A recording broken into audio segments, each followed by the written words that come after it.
Welcome back to Mostly Growth, the #1 podcast in product monetization. Joining us today is Keith Peiris, co-founder of Lightfield, an AI-native CRM that assembles itself from your email, calendars, and meetings. Welcome, Keith. Excited to be here.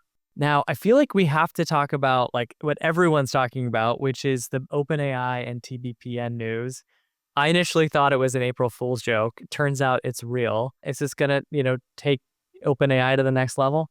I don't know if it's going to take them to the next level, but if you're like the consumer AI technology company and you can't, catch a break with the mainstream media talking positively about all the technology you're building, hey, why don't we capture the podcast where everyone is pro technology, everyone's an accelerationist, and then, give it more distribution, use it as a channel for comms. I could see how it makes sense. The thing I'm not so sure about is, I listen to TBPN, I love it.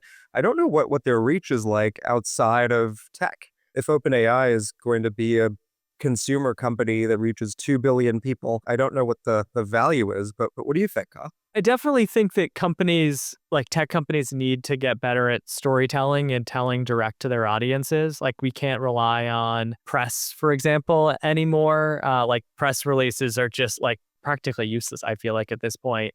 And there's so much noise, so many people competing for attention, even if you just have a new feature release. So you're trying to get people to pay attention to your startup, the ability to distill the information in a way that gets people to care about it and then is able to reach those individuals. That skill is, I think, more in demand than it has ever been. From Mostly Media, it's Mostly Growth. Go-to-market strategist Kyle Poyer and CFO CJ Gustafson break down how modern companies make money, covering pricing, monetization, and benchmarks in ways that make you better at your job. Tactics and playbooks for finance, product, and sales operators looking to be the CEO of their role. This is Mostly Growth.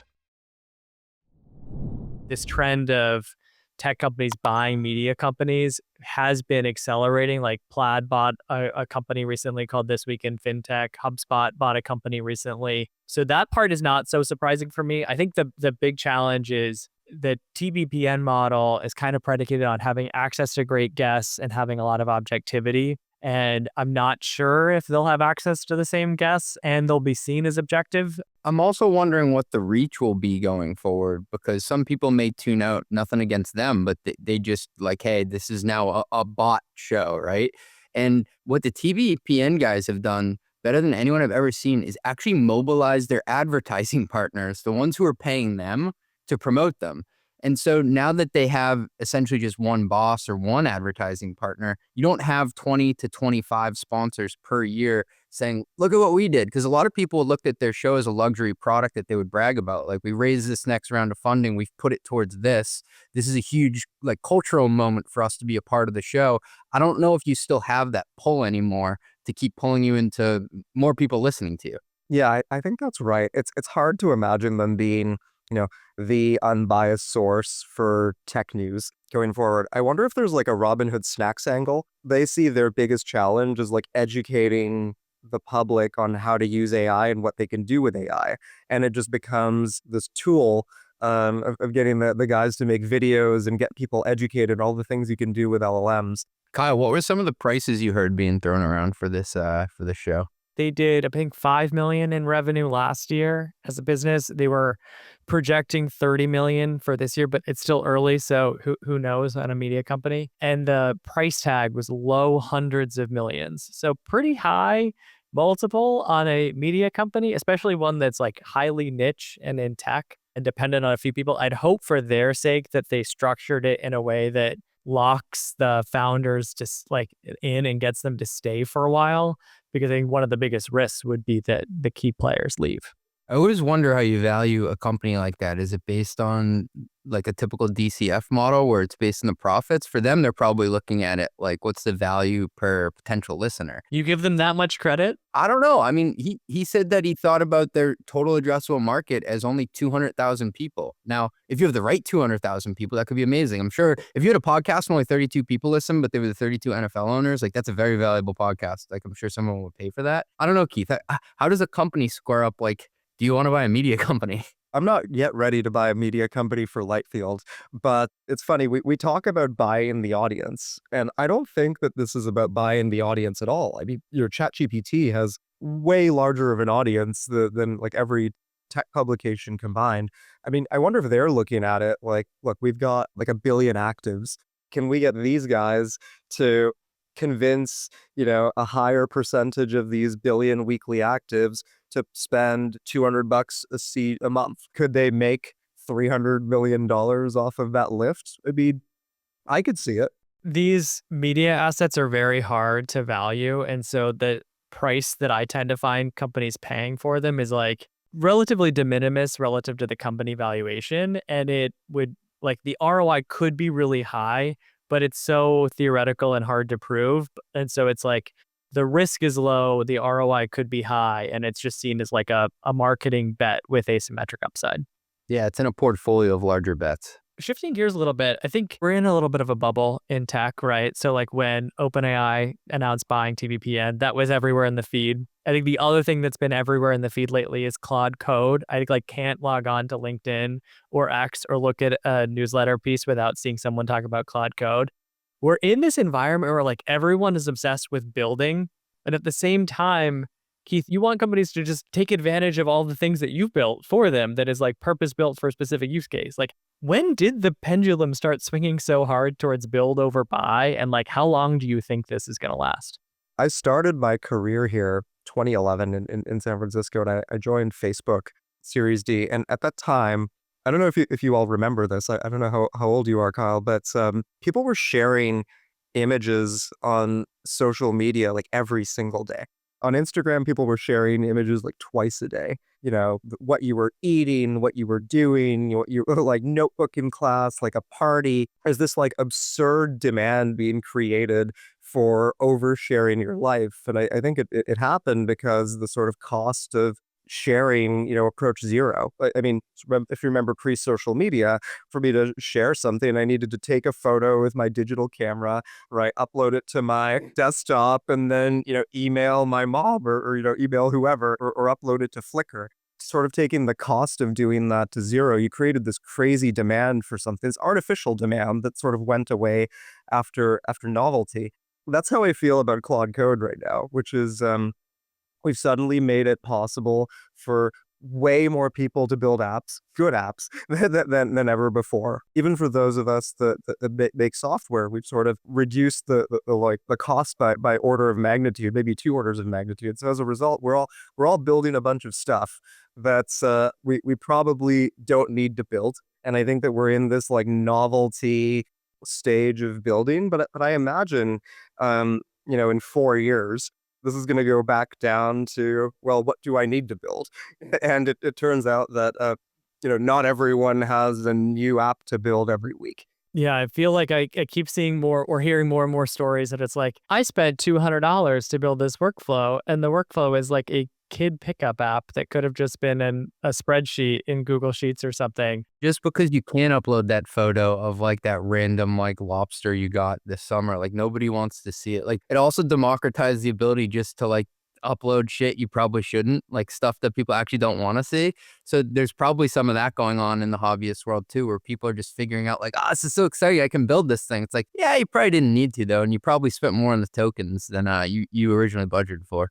Yeah, exactly. I think it's a form of entertainment right now. So much of my acts is like folks being like, I couldn't sleep, so I stayed up all night building this fitness app. And I just can't, Hey, thanks for listening. We'll be right back after a word from our sponsors. When I looked to set up my first CRM at Growth Unhinged, I knew I wanted something that was actually AI first. The world has evolved. Most CRMs are still stuck in the 90s. I found Lightfield, the CRM that remembers everything and does the work for you. It joins all my sales calls, reads my emails, and has the full context on every account. At this point, Lightfield knows my deals better than I do. I haven't had to set up a single CRM dashboard. Instead, I simply ask Lightfield questions like, which deals in my pipeline are most likely to close, or who do I need to follow up with today? It even automatically prepares me for meetings with a personalized daily briefing, and setup was quick and surprisingly painless. Lightfield is my sales coach, RevOps analyst, therapist, EA, all in one. See Lightfield for yourself with a 14-day free trial. Connecting data from your inbox takes just 5 minutes, and you can migrate in under an hour. Go to lightfield.app, that's LIGHTFIELD.app, and use code MOSTLYGROWTH to get 3 months free. I've been writing my newsletter, Growth Unhinged, for exactly 5 years. When I went all in on it last year, I quickly decided it was time to make the switch to beehiiv. Honestly, I wish I'd done it even sooner. Switching to beehiiv was seamless, but the difference is real. Excellent deliverability, more customization with their AI website builder, built-in automations, and no 10% tax on my revenue. As a data nerd, I especially love beehiiv's dashboards and built-in surveys. My open rates jumped from 35% to nearly 50% after switching to beehiiv, and I'm not looking back. Beehiiv is built for people who actually take newsletters seriously. If you care about owning your audience, it's a no-brainer. Try beehiiv for free by going to beehiiv.com/Kyle. That's BEEHIIV.com/KYLE. Use code Kyle30 for 30% off your first 3 months. Ali and the team at Tabs are building something that directly addresses one of the biggest headaches I see finance teams deal with today. Pulling data from your ERP, your CRM, your FP&A tools, and your usage systems and actually making it all work together. If you're running usage-based pricing or complex contracts, you already know how this usually plays out. Contracts live in one system, usage data lives somewhere else, billing happens in another tool. RevRec gets layered on top at month end, and finance ends up just reconciling everything by hand to close the books. This is exactly the problem Tabs was built to solve. Tabs is an AI-native revenue platform built for controllers and CFOs. It brings together data from your ERP, CRM, and real product usage into a single system of record. From there, it automates billing, collections, and revenue recognition without finance having to duct tape workflows together every month. If usage-based revenue is core to your business, this is the future of how billing and RevRec get done. Go check them out at tabs.com/run. That's tabs.com/run. Keith, you killed a product, Tome, that had 25 million users. So you clearly know how to tap into this attention and the excitement around AI, but you did that to pursue a CRM. Could you tell us the story and how that came about? I would say that the short version of it was that, we started this company. I started this company called Tome. And the thesis behind it was that, LLMs were going to change the way that people communicate. I didn't really know how. I was using GPT-2. At the time, I was like, oh, maybe it'll help people lay out slides and maybe it'll help them make good presentations. It grew way faster than I would have imagined. We sort of launched this thing December 24th, 2023, right after that ChatGPT moment, and it just exploded like wildfire. I think the thing that was so strange about this experience was that none of us liked the presentations that the product made. Then we started to dig into why is that the case? Is it the model's not smart enough? At that time, they weren't smart enough. Now I'd argue they are. I feel like to make a great presentation for someone, you have to know the presenter, you have to know the audience, and you have to know the relationship between the presenter and the audience. That's the only way to sort of craft a compelling story. That information isn't anywhere. So we tried every version of getting people to give us a bunch of context, and we just didn't have the data to make good presentations. We started looking at sales and marketing folks. There were a lot of them in the app trying their best, and they were like, hey, as an AE, I have 8 presentations to make each day. I have to send out all these new business decks and all these proposal decks. So we were like, great, let's go try to build the best presentation tool for AEs. And I had sort of approached it like a novice. How do I connect to your relationship context box? That's Salesforce, right? A little bit of negotiating back and forth, and eventually got IT to approve this. And then I started looking in people's CRMs and being like, wait a minute, what we need isn't here either. Most CRMs, they're pretty incomplete because they're dependent on a human to fill them out. Even if you have great humans with a great sales leader that fill out these things, you don't really understand what's happening because they're just fields, right? You don't have the sort of narrative or the story behind this person's relationship or this business's relationship. So you don't have causality, and then you have 5 different versions of the truth, which Claude is bad at, because you've got this version of the truth in like Gong, you've got this version of the truth in Salesforce, you've got this version of the truth in someone's email. You're like, oh, this actually seems like the real opportunity here. Could we reinvent CRM to help people do work? It starts with having the right data structure, and eventually the models would get good enough to be able to do sort of all the work in a sales cycle. So that was the sort of genesis of Lightfield. What was the conversation like with your board and your team internally about making this change? Yeah, because I didn't realize it was the same investors as Tome and it was the pivot to this. I thought that it was a net new company because I was like, 25 million subscribers or users on this. I was like, this has got to be a different company, right? It maybe should have been a different company, but we decided to make the most of what we had. We had raised all this capital for Tome because it was growing, and we're like, we're so early here. Like, we're like year 2 in this AI super cycle. Why don't we just go dust ourselves off and go for another swing?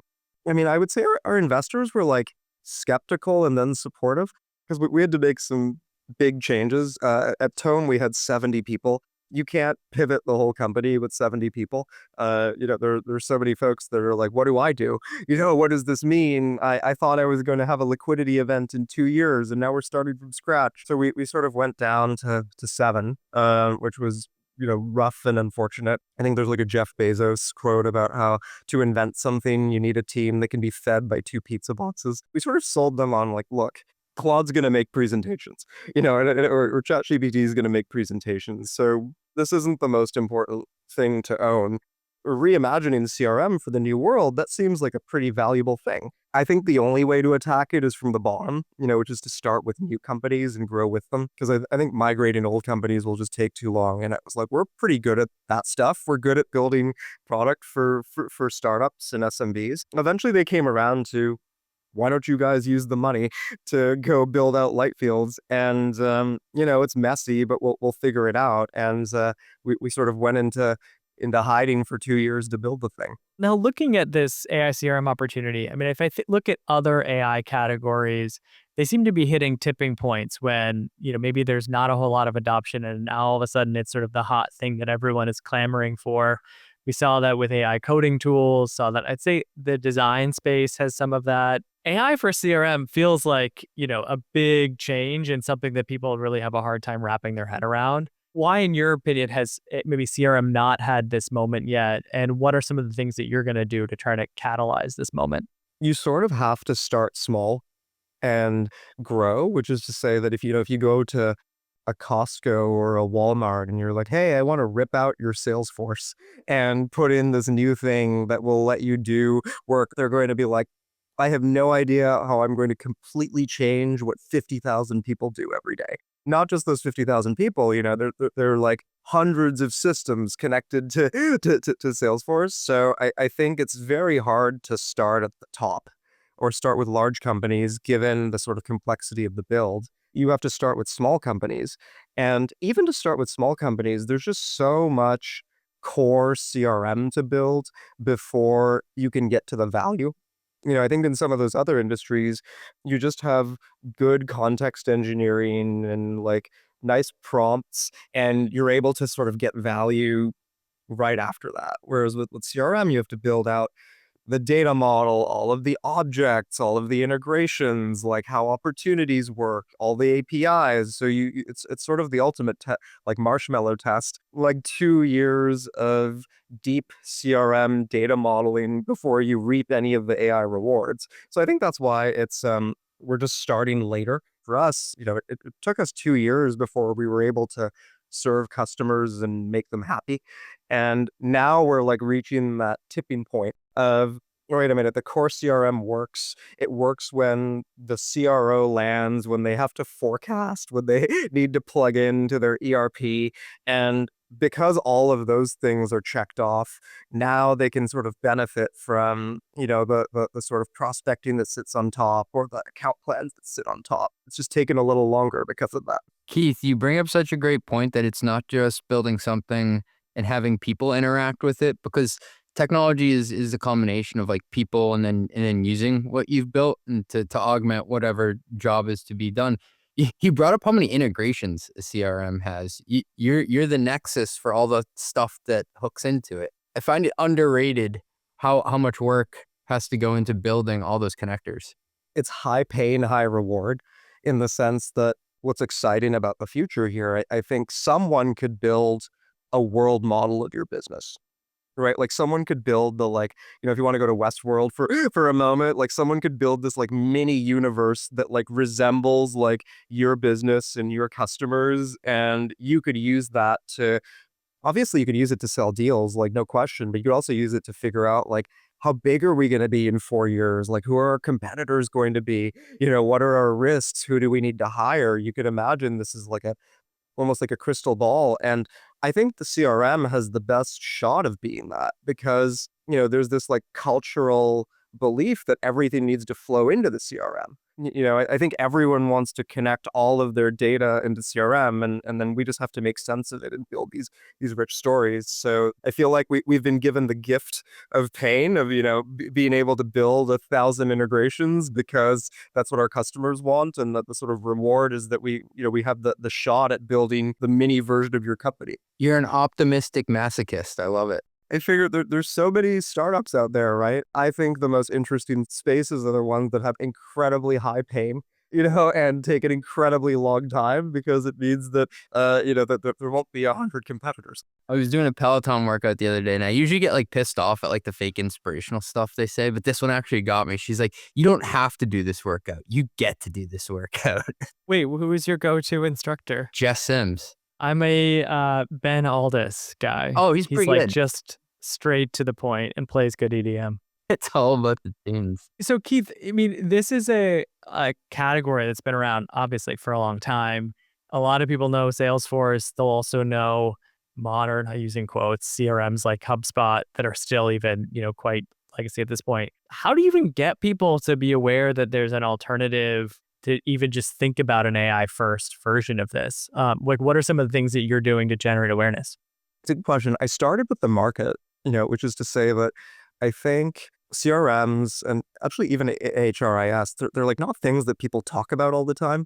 You need to get like this really concentrated initial set of customers that like speak to each other. And that's actually why we chose, startups in San Francisco as opposed to any other market. Look, if we saturate YC and we get, 100 promoters from within YC, maybe we can grow to like 1,000 startups from there and sort of keep going. So our first pre-launch, it was just myself cold prospecting into YC founders, being like, hey, I'm building this new way of working. I want you to try it out. Here's my phone number. That's how we got sort of 10 YC companies. And then we paused there because they didn't like it yet. We had a lot to fix. And then when they started to like it, I was like, you can have this for 3 more months for free if you tell like 5 of your friends. And then I sort of worked from going from 10 to 50. And then we eventually got from 50 to 100. And then there was something in the air, which is to say that then some like larger companies had heard about us or they had seen us from our call recorder. And it started to like slowly balloon out from there. So we had this very, very local strategy. To augment it, we were even hosting events at the office. And our hack has always been, we find a great author who's good at writing about growth or go to market or setting up your sales team. We tell them we'll buy their books for everyone that shows up to their talk if they come and talk at our office, and then we use that to prospect to the founders that we want to try our CRM, and we just kept repeating that over and over again until we had some good word of mouth. The buy a book growth strategy. I don't know if I've come across that before. Kyle, they should do the buy a annual subscription to Growth Unhinged strategy. Get you on a world tour. With Growth Unhinged, I've been doing it for 6 months. I initially just didn't have a CRM to manage things like sponsorships or my consulting work. And then I realized I was just like dropping the ball and not following up with people. So I did adopt Lightfield. And I think like the biggest mind shift for me was like, it's kind of an un-CRM in that like it just has access to my email, has access to my calendar, joins my calls, and then all of the data is there and I can ask questions to it of like, who are my biggest opportunities I haven't followed up with? And so it's like a very different way of working. especially from like a small business standpoint, going back to the days where I would have to like set up a custom configuration of a CRM and then be in it constantly to like add notes, it's like hard for me to even wrap my head around the old way of working. It's really nice in the sense that, you can sort of take for granted that you'll have an updated system of record. And it's good for us too, because honestly, the more we know about your small business, the more real work we can do for you in the future. So I think our incentives are aligned, which is to say that we want you to have a complete AI system of record. You want a complete, hassle-free AI system of record, which is why I think there's sort of this nice wedge for us. I can't like unsee this now. The concept of a note taker attending the call and that being a wedge for marketing. I've never thought about that, but I do always look at like, oh, this person sent fixer. Can you talk about that as a strategy? I work backwards from the math of, all right, like I'm a B2B founder. How many prospect calls do I take each day? Probably 5 to 8. Oh, interesting. 5 to 8 times 5 times 4 times 50. You have a lot of calls. Is there a way for us to grow that way?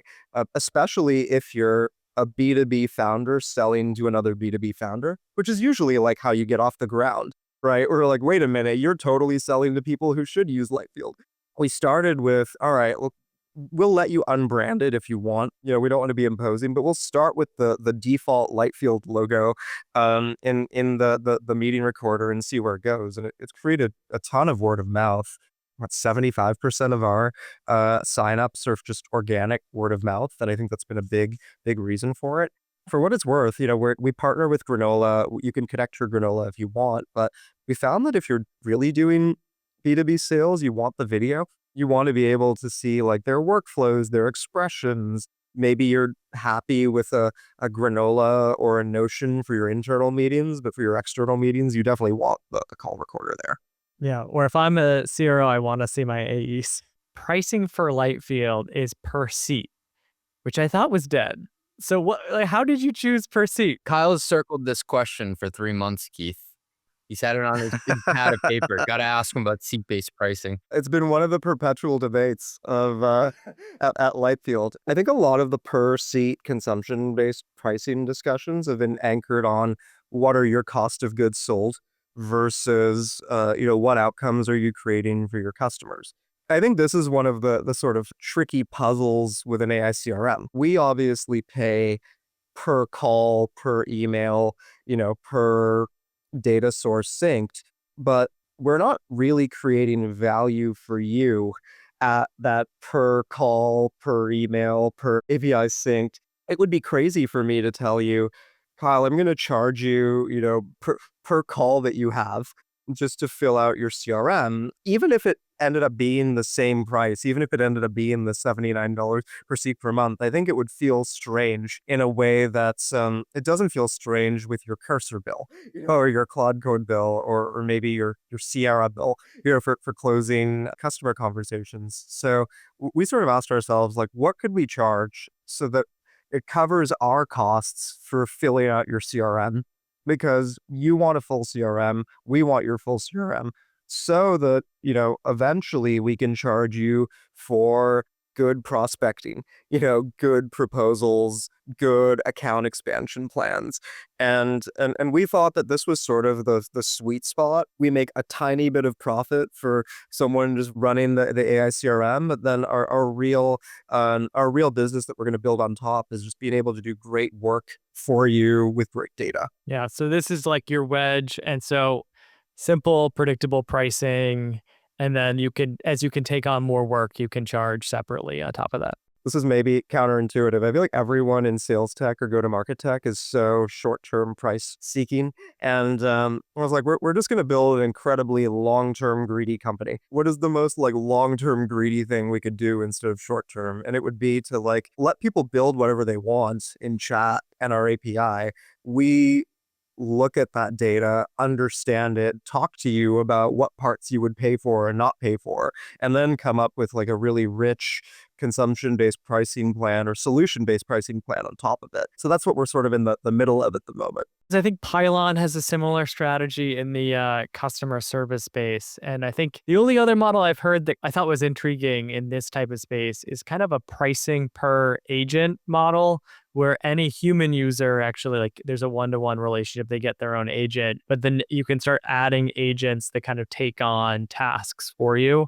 And so those have their own pricing, but the pricing is just sort of flexible depending on if people want to scale like human workers or digital workers. I think there's like 3 kinds of sales work. In cycle sales work, right? It's like account plans, proposals, business decks, this sort of like follow-ups. There's sort of pre-sales work, right? Which is like outbound prospecting and lead lists and all of that. And then there's like post-sales work, right? Of like finding expansion and finding health and this sort of thing. I think everyone's willing to pay consumption pricing for prospecting, right? Because you're like, oh, like pre-sales, this gets me more pipe, obviously has ROI. I think for the sales execution stuff, the sort of in-cycle stuff, I think that there's like a hesitation around it unless you're at a big company. Like if I told a Series A company, hey, you now have to pay for your account plans, or your proposals, they like might do it. At a giant company, they obviously would, because the CRO is looking for like a, stage 2 to stage 3 efficiency, and they can put a dollar amount on it. But like most startups don't know how to think about that stuff. Well, then I think on the post sales outside of support, it's very, very TBD. So I think we're trying to figure out what's sort of culturally acceptable as we forge our path here with the customers that we have. All right, everybody makes mistakes, everybody fumbles the bag, and everybody's got business blunders. So take it away, fellas. What are some business blunders we saw this week? So mine is about terms of use. When you sign up for a product, you kind of like just click the box that you read the terms of service or terms of use, even if you probably didn't read them. Well, it turns out people are now reading Microsoft's terms of use, specifically the terms of use for Copilot. The terms of use are that it's for entertainment purposes only, which I just think is hilarious because Copilot is not at all entertaining. But if you're admitting that your product is for entertainment purposes only, it's pretty hard to convince customers it's like a serious AI product. That's worse than saying like this is not investment advice. What's your business blunder, CJ? So I don't know if you guys have seen this. 7-Eleven has a merch store, and this merch store, it goes hard. So if you look at this, it looks like a real clothing place. It looks like North Face or like a Viore website. These are actually legit. I would wear some of this stuff. Yeah, this is like Supreme. It's like hype beast gear. Yeah, it's hype beast 7-Eleven stuff. Wait, so how is this a blunder? This seems like a great move. All right, Keith, do you have an actual blunder for us? Getting a little too focused on whale hunting instead of actually building out your company. So we had this public company reach out to us on our website asking about this like 10,000 seat Salesforce migration. And I sort of told everyone, we're not ready for this. We shouldn't spend any time on it. And then, of course, half the team here got high on this idea of getting this giant logo. So we went and spent weeks building all of these proposals and doing all of this discovery, only to realize that our roadmap is 6 months away from being able to actually serve this company. So I feel like we spun our wheels for a fortnight just trying to, I think prematurely grow up. It hits hard because I feel like that is the tale as old as time. It's a big green shiny object where lots of money will apparently come out of it, but you have to redo your entire company in order to serve this one customer. It's hard to learn new things if you don't try new things. So let's look at some things we tried this week. What did we try this week, guys? My thing that I tried is an Apple AI feature, which sounds made up because Apple hasn't had the best AI features yet, but is real. So they have an AI receptionist feature where you can have Siri essentially talk to someone if it's an unknown number to ask who they are and why they're calling. And then you get a text message about their answer and then can choose to either accept the call or not. You can customize what it asks about. So I accidentally did this to my dad, where I had my AI receptionist from Apple tell him that I was in the middle of dinner and couldn't talk to him. He was like, "Your AI assisted filled me in that you're at dinner. But it's actually like legitimately useful. It works pretty well. Recommend people check it out. Kyle, it's 11 a.m. You're not at dinner.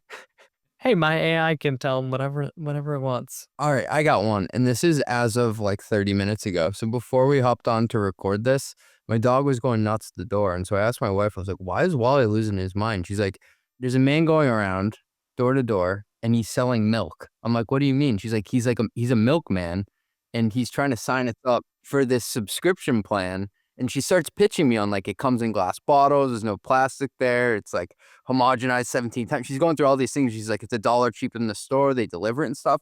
I guess I'm trying milk from a milkman for the weeks going forward because, yeah, she said yes. There is one place in my neighborhood of Jamaica Plain where like I see all these people have like cabinets outside of their, or like coolers outside of their doors that are branded. It's definitely a thing in my neighborhood too, but I have not tried that yet. I'm like, I'll sign up, but I want to do it so I have a bit about their pricing and packaging for the next episode. Are you try anything this week, Keith? I've got a boring sales thing, related to my team not spinning their wheels on a deal that we shouldn't get. So I was in Lightfield. We're actually releasing knowledge and skills this week. I built a pretty sophisticated lead scorer and account pain checker. And I just went in with Claude and built out this criteria. When I set it so every time someone on my team tries to create an opportunity, it runs through the skill and puts a score. And if it's below the score, it doesn't even show up in my report. So I feel like I was able to build some pretty nice tooling just using an LLM to get us focused on the right things. Your skill checker is basically the like RevOps analyst that we would have had before. Now just AI's doing that. Keith, before we let you go, I do have a question for you. So you're on the front lines of building with AI. What do you personally pay for in terms of subscriptions? What do you subscribe to? Like Anthropic, OpenAI, Perplexity? What's on your credit card? I pay for full Claude and Cursor, and I obviously pay for Lightfield. And then I have an 11 Labs subscription because I just like piping things through it and sort of imagining voice, but that's honestly it. Kyle, what do you pay for these days? I don't pay for much. You know that about me, CJ. The better question is what you pay for, because I think someone tells you that here's the bill and you pay for it independent of even if you know what the app is, you put your credit card down. I'm probably paying for your subscriptions and I don't even know, Kyle. Kyle, you pay for Lightfield, right?